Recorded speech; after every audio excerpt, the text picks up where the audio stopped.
Bismillah, alhamdulillah, wassalatu wassalam ala rasulillah. All praise is due to Allah subhanahu wa ta'ala, the King, the Master, the Sustainer, the Creator of the seven heavens and the earth, who sent peace and blessings upon His beloved Muhammad sallallahu alayhi wasallam.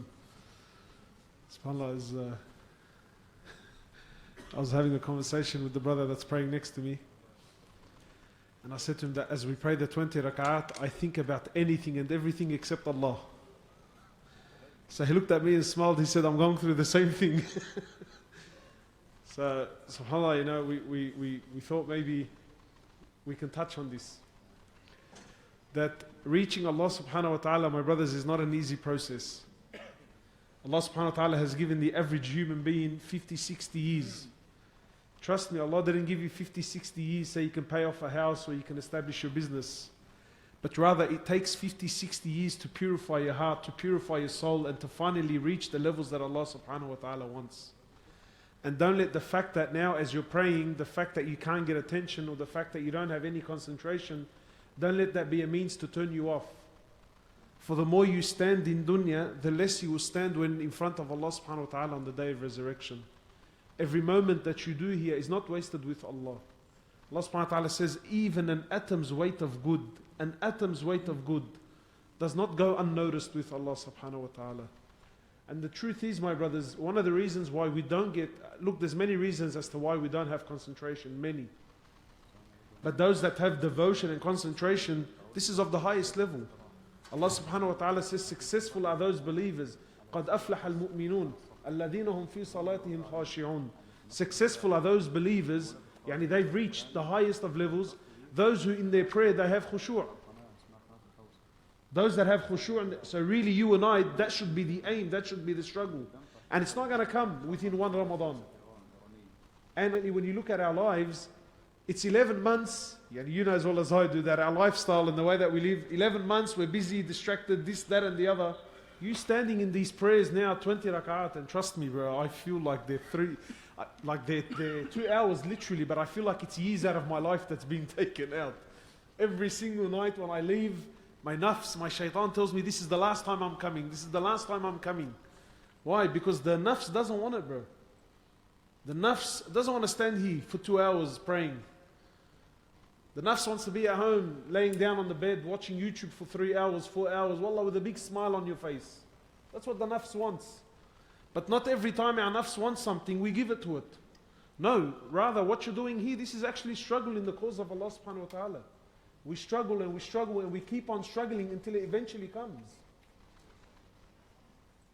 Many of the pious predecessors, in fact some of them were even Sahaba. One of the most famous statements, he said, I prayed Qiyam al-Layl, he said, I prayed Tahajjud prayer for 20 years. He said, I prayed Tahajjud for 20 years until I eventually started tasting the sweetness of Tahajjud prayer. 20 years. Not wallah one Ramadan or a couple of rak'at or 2 hours, 3 hours here. 20 years, imagine that. But that's how you win the race. It's that person that has istiqamah.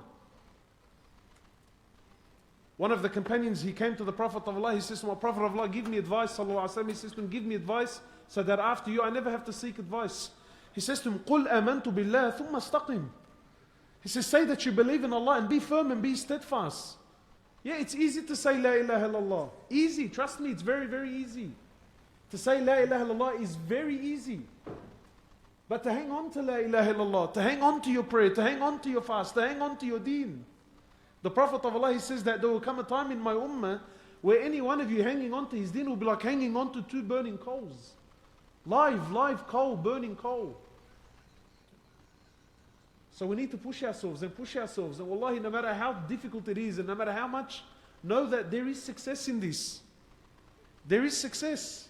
Just hang on and then wallahi eventually it will come. And I want to end with this nice story. I'm not sure if the non-Arabs are familiar, but there's a very famous figure in the Arab history. His name is Antar. Anyone heard of Antar? You've ever heard of Antar? Antar is like your, what's the equivalent in English, man? Rambo. No, it's not like Rambo. Antar is like, Antar was a figure that was in our history, very, very strong, was always successful, everything always went his way, very well known. You know, he could take on a lion. You know, like he was just one of those. Actually, he was a real figure, but over time he became this, this exaggerated figure, right? So anyway, in the time of Antar himself, word was around that Antar was the man to conquer, Antar was the man to beat. So one time, this big wrestler at the time, he went in search for this man called Antar. He says, who's this guy Antar? Everyone knows about him, and I'm this big wrestler, and no one's ever heard of my name. Anyway, so he goes in search of Antar, and then he eventually finds him. And when he comes to see Antar, it was really big anticlimax. He's expecting this mountain, he sees this little bloke. So he looks at Antar, he says, you're Antar, bro? He says, yeah, I'm Antar, man. He says, you're the one that everyone knows about? He says, yeah, I'm the one that everyone knows about. He says, what makes you so strong, man? I can knock you out with a slap, bro. I'll knock you out. He says to him, look, I'll tell you what. Let's have a competition and we'll see which one of us is stronger. He says, yeah, all right, I'm ready. He says, look, I'll put my finger in your mouth and you put your finger in my mouth and we'll both bite on it. And the first one to scream loses. He says, all right, fine. So they put each other's fingers in the opposite's mouth, right? So this guy puts his finger in the other one and they both squeeze. And they squeeze and they're letting it rip and they're biting with all their might, trying to get the next guy to scream. Till eventually the big guy screamed. Then after he screamed, he said to him, man, how could you not scream? He said to him, had you waited one more moment, I was about to scream. One more moment. Sometimes between winning and failing, wallahi, is a moment. You just got to push yourself that extra mile. Push yourself that extra mile. And that's what we need to gain. These kids are pushing themselves all the miles in the world. Doing laps and laps and laps. Please, whoever's kids these are, please, we beg you. Wallahi, we'll pay you money if you want. Come, we'll give you a wage. Please control your kids. So, right, we need to push ourselves, because that's what it takes. And I know I said I'll end with this, but there's a very famous statement with Muhammad Ali. One time he was having an interview, and this is when he was world champ. So one time when he was world champ, he was having an interview and they asked him, and they said to him, how much do you run in a day? How much do you jog? So he said to them, I jog 5 miles. Now 5 miles for me, I'll have a heart attack after a mile. But for a world champion athlete, it's not. So the man's surprised. He says to him, you're a world champion, you only run 5 miles. He says, no, he says, you misunderstood. He says, I run until I can't run anymore. Then I count my 5 miles. And that's what it takes to be the champion, So even though you're not feeling it now, you still need to push yourself. And trust me, it's coming. Trust me, it's coming. Wallahi, not a moment you stand in front of Allah will go wasted. Even though you're not understanding the words, even that within itself should be enough. We stand in front of Allah not because Allah needs us, but rather we need Allah. And that should be a form of motivation for you that, Ya Allah, I'm standing here. I have no idea what the Imam is saying. My legs are hurting me. My everything is against me. But I'm standing and I'm pushing myself only for your pleasure. We ask Allah subhanahu wa ta'ala to accept us. Subhanakallahumma bihamdik. Ashhadu an la ilaha illa anta astaghfiruka wa atubu ilayk.